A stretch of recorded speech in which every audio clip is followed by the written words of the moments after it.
എടി, നിൻ്റെ കയ്യിലൊരു 1000 രൂപ എടുക്കാനുണ്ടാവും നാട്ടിലെ അക്കൗണ്ടിൽ? അത് അമ്മയ്ക്ക് ലോൺ അടയ്ക്കാൻ വേണ്ടിയിട്ടേ. ബാക്കി പൈസ ഞാൻ അയച്ചു കൊടുത്തു.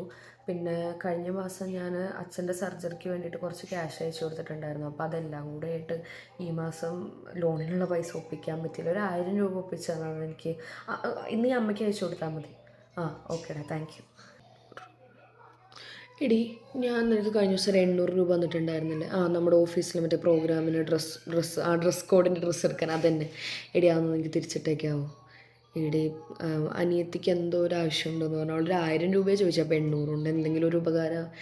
അതൊന്നും സാരില്ല, ഡ്രസ് കോഡല്ല, ഞാൻ വേറെ ഏതെങ്കിലും ഇട്ടോളാം. നിങ്ങളൊരുപോലെ നീ ആ പൈസ സെൻഡ് ചെയ്തേക്കട്ടോ.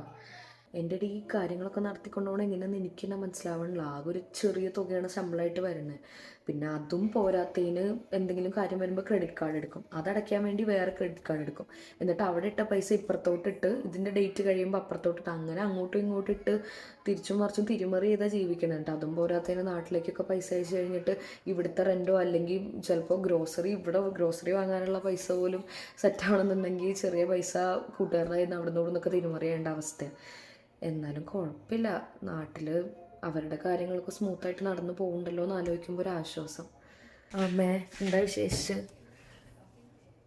നരയൊക്കെ ഉണ്ടാവും, പ്രായത്രയെന്ന് വെച്ചിട്ടാ. കല്യാണോ? ഫസ്റ്റ്. എൻ്റെ പൊന്നമ്മേ, എൻ്റെ താഴെ ഒരു അനിയത്തി ഉണ്ടല്ലോ, അവളെ കെട്ടിച്ചയച്ചതിൻ്റെ ഇതുവരെ തീർന്നിട്ടില്ല, കടം വാങ്ങിച്ചേ. അതൊന്നും ഞാൻ തീർക്കട്ടെ, എന്നിട്ട് എൻ്റെ കല്യാണത്തിനെ പറ്റി ആലോചിക്കാം. എല്ലാം കൂടെ താങ്കളുടെ ശേഷി എനിക്കില്ല. പിന്നെ അച്ഛൻ്റെ കാലിന് എങ്ങനെയുണ്ട് ഓപ്പറേഷൻ കഴിഞ്ഞിട്ട്? ബാക്കി കെട്ടാനുള്ള എമൗണ്ടൊക്കെ കിട്ടിയില്ലേ ഞാൻ അയച്ചത്?